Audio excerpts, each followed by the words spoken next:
वालेकुम second year class students, आज हम लोग चैप्टर नंबर फर्स्ट का जो टॉपिक स्टार्ट करने लगे हैं उसका नाम है डेटाबेस मॉडल।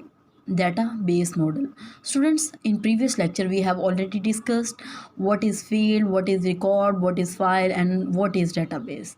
स्टूडेंट्स, मैंने आपको बताया था हमारे पास जब कुछ कैरेक्टर्स आपस में मिलते हैं तो वो फील्ड बनती है। जब फील्ड्स आपस में मिलती हैं तो हमारे पास रिकॉर्ड बनता है। जब रिकॉर्ड्स आपस में मिलते हैं तो हमारे पास फाइल बनती है। और जब हमारे पास कुछ फाइल्स मिलती हैं जिसको हमने डाटा सेट का नाम दिया था, जब कुछ फाइल्स आपस में मिलती हैं तो वो डाटाबेस बनती है। तो आज हमने डाटाबेस नहीं बल्कि डाटाबेस मॉडल को पढ़ना है।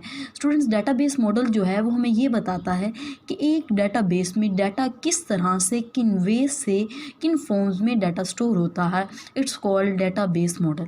देखिए, इसकी डेफिनेशन को देखते हैं। Set of rules and standards that define how database organizes data।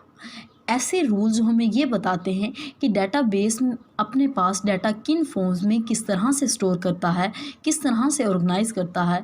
It's called database model. Students, there are three main types of the database models. First one is hierarchical model, second one is network model and the last one is relational model. So students, हम लोग इनको one by one discuss करते हैं। सबसे पहला है हमारे पास हेरोरिकल मॉडल। स्टूडेंट्स, हेरोरिकल मॉडल जो है ये एक ऐसा मॉडल है जो अपने पास रिकॉर्ड्स को हेरारकी फॉर्म में स्टोर करता है। किस फॉर्म में? Hierarchy like tree form, like chart form. अब सवाल ये पैदा होता है कि ये अपने पास रिकॉर्ड्स को कैसे स्टोर करता है या रिकॉर्ड्स का यहाँ क्या काम है। देखिए स्टूडेंट्स, हमारे पास एक फील्ड जो है, जब जब फील्ड्स आपस में मिलती हैं तो रिकॉर्ड बनता है।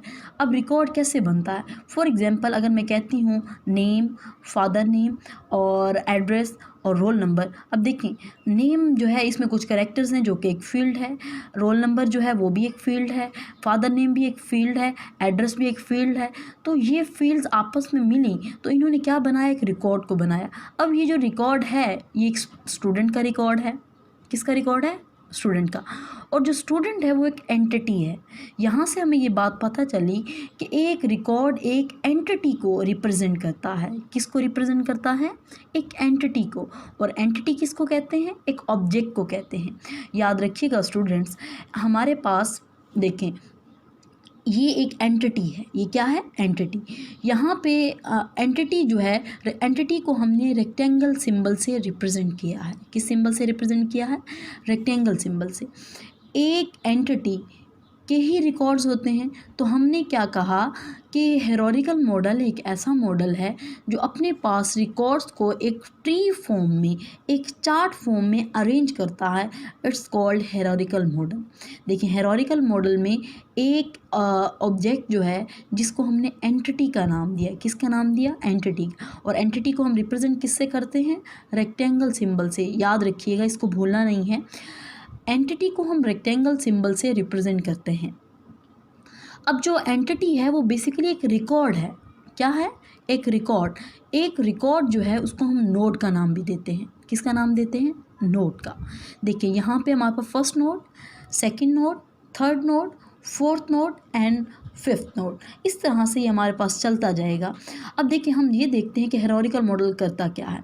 देखिए स्टूडेंट्स, हमें पता चल गया कि हेरोरिकल मॉडल रिकॉर्ड्स को हेरारकी फॉर्म में स्टोर करता है। वो रिकॉर्ड्स किसके होंगे? स्पेसिफिक एंटिटी के। अगर हम ये कहें कि ये रिकॉर्ड एक एंटिटी का है, एक ऑब्जेक्ट का है, ये रिकॉर्ड दूसरी एंटिटी या दूसरी ऑब्जेक्ट का है, ये तीसरी एंटिटी या तीसरी ऑब्जेक्ट का है, तो I think it would not be wrong. अब स्टूडेंट्स, हमने ये समझना है कि हेरोरिकल मॉडल में जो रिकॉर्ड है, अब उस रिकॉर्ड को हमने नोड का नाम दिया। अब वो नोड्स कौन कौन सी हो सकती हैं? स्टूडेंट्स, हमारे पास थ्री टाइप्स ऑफ नोड्स होती हैं। एक हमारे पास होती है रूट नोड, एक हमारे पास होती है पेरेंट नोड और एक हमारे पास होती है child node. Root node, parent node और चाइल्ड नोड। हमारे पास हेरोरिकल मॉडल में पेरेंट चाइल्ड का कॉन्सेप्ट पाया जाता है। अब हमें समझना ये है कि रूट नोड क्या होती है। देखिए, जो हमारे पास टॉप मोस्ट रिकॉर्ड होगा, टॉप मोस्ट एंटिटी हेरोरिकल मॉडल में जो होगी, इसको हम लोग किसका नाम देते हैं? रूट नोड का। किसका नाम देते हैं? Root node. हमारे पास इस डायग्राम में जो रूट नोड है वो ये नहीं बल्कि ये वाली है, बिकॉज हमारा ये मॉडल जो है ये स्टार्ट ही इस एंटिटी, इस ऑब्जेक्ट, इस रिकॉर्ड से हो रहा है। तो हमारे पास जो टॉप मोस्ट रिकॉर्ड होता है इट्स कॉल्ड रूट नोड। अब हमने ये समझना है कि पेरेंट नोड और चाइल्ड नोड क्या होता है।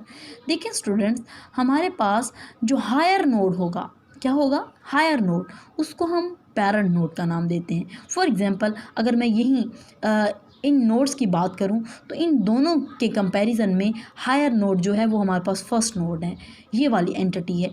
तो इसको हम रूट नोड तो कहेंगे, लेकिन यहाँ पे ये पेरेंट नोड का भी काम कर रही है। किसका कर रही है, पेरेंट नोड।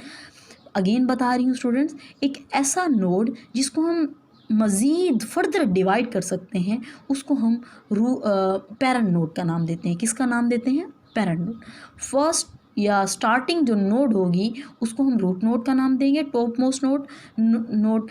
और जो हमारे पास ऐसी नोड्स जिनको हम फर्दर डिवाइड कर सकते हैं उसको हम पेरेंट नोड का नाम देंगे। तो यहाँ पे ये एंटिटी पेरेंट नोड का काम कर रही है, यहाँ पे सेकंड एंटिटी ये भी पेरेंट नोड का काम कर रही है। क्यों कर रही है, क्योंकि हम इस एंटिटी को, इस नोड को मज़ीद डिवाइड कर सकते हैं। तो ये पेरेंट है और ये इसके चाइल्ड हैं। होप्स देखें, अगेन बता रही हूँ स्टूडेंट, हमारे पास इस नोड को हम मज़ीद डिवाइड कर सकते हैं। तो ये हमारे पास पेरेंट नोड होगी और ये इसके क्या होंगे, चाइल्ड्स होंगे। क्या होंगे, चाइल्ड। और ये हमारे पास पेरेंट है और ये हमारे पास क्या है, चाइल्ड। तो हायरार्किकल मॉडल में बेसिकली पेरेंट चाइल्ड का कॉन्सेप्ट पाया जाता है। ये जो नोड है ये हमारे पास एक ऐसा नोड है जो कि इतना ये जो मॉडल है हायरार्किकल मॉडल, ये इतना फ्लेक्सिबल नहीं है। हायरार्किकल मॉडल की निस्बत हमारे पास नेटवर्क मॉडल जो है वो ज़्यादा फ्लेक्सिबल है, हम उसको ज़्यादा यूज़ करते हैं। उसकी रीज़न क्या है वो हम इंशाल्लाह नेक्स्ट लेक्चर में डिस्कस करेंगे। सो अल्लाह हाफ़िज़ स्टूडेंट्स।